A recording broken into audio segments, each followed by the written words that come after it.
जय मसीह की। प्रभु का धन्यवाद हो आज के दिन के लिए। आज का वचन जो प्रभु ने दिया, जिसके द्वारा मुझसे बातचीत की, उस वचन को मैं आप लोग के साथ भी शेयर करती हूँ और विश्वास करती हूँ कि प्रभु इस वचन के द्वारा आप लोग को भी बहुत आशीष देगा।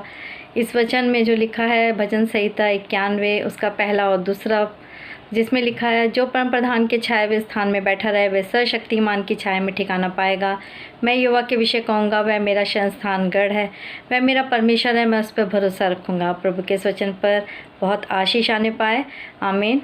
प्रभु धन्यवाद करती हूँ कि सच में जो वचन के साए में बैठे रहते हैं, प्रभु का जो वचन है, जो छाया है, वो हमें वचन में मिलती है। और जब हम किसी दुख में, तकलीफ़ों में होते हैं, तो हम जब प्रभु के पास आते हैं तो उसमें हम ठिकाना पाते हैं, उसमें हम शरण पाते हैं, क्योंकि वो हमारा शरण स्थान है, हमारा शेल्टर है और हमारा दृढ़ है, हमारा छिपने का स्थान है। जब हम किसी तकलीफ़ में हो, मुसीबत में हो, तो इधर उधर ना भागें मेरे भाई बहनों, प्रभु के पास आएँ। मैं भी अपने जीवन से आप सबको ये गवाही मेरी भी है कि मैं बहुत परेशान और चिंतित जब हो जाती हूँ, तो हो सकता है कि हम मनुष्य हैं, हम बहुत से बार हम मनुष्यों का सहारा लेने लगते हैं, लेकिन प्रभु का वचन कहता है कि उसके पास आएँ, वो हमारा शरण स्थान है। जब हम उसके पास आते हैं, उसमें हमारा ठिकाना होता है। तो आज हम अपने जीवन में, चाहे कैसी भी परिस्थितियों में हों, चाहे कैसे तूफ़ानों में हों, कैसे भी हालातों में हों, हम प्रभु के पास आएँ, क्योंकि ना कि हम फ़ोन के पास जाएं, उसके थ्रोन के पास आएँ, क्योंकि वो हमें आसानी से मिलता है, हमारे संकट में अति सहज से मिलने वाला सहायक है और वो हमें कभी निराश नहीं करता। मेरे प्रियो, मेरे भाई बहनों, वो हमेशा आपकी प्रार्थनाओं को सुनेगा। दुखित ना होकर बल्कि परमेश्वर के पास आके उसके आनंद को लें।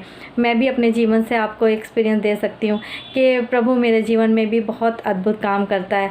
जब मैं कभी निराशा में होती हूँ, कैसी परिस्थिति में होती हूँ कि सिर्फ मैं परमेश्वर को ही जानता है, मनुष्य को बताकर तो हम सच में मनुष्य हमारी नहीं समझ सकता, वो तकलीफ़ों में हमारे साथ, उन तकलीफ़ों में हमारे साथ हाथ नहीं डाल सकता, लेकिन परमेश्वर हमारे उन दुखों में अपना पूरा हाथ हम पर बनाए रखता है।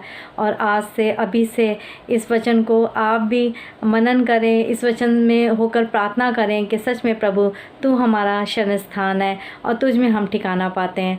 प्रभु का आशीष और बरकत सच में हम सब पर बहुत ऐसे होने पाए। आप सभी को प्रभु बहुत आशीष दे इस वचन के द्वारा, और इस वचन से आपने आशीष पाई हो तो हमें कृपा बताएं, ताकि हम और आगे प्रभु के वचनों को फैला सकें और प्रभु के राज्य का काम बढ़ सके। हमारा यही एक कार्य, ये सेवा जो प्रभु ने दी है, उसको हम करने पाएँ जब तक प्रभु चाहता है। प्रभु को महिमा मिले। आप सबको बहुत बहुत आशीष और सबको जय मसीह की।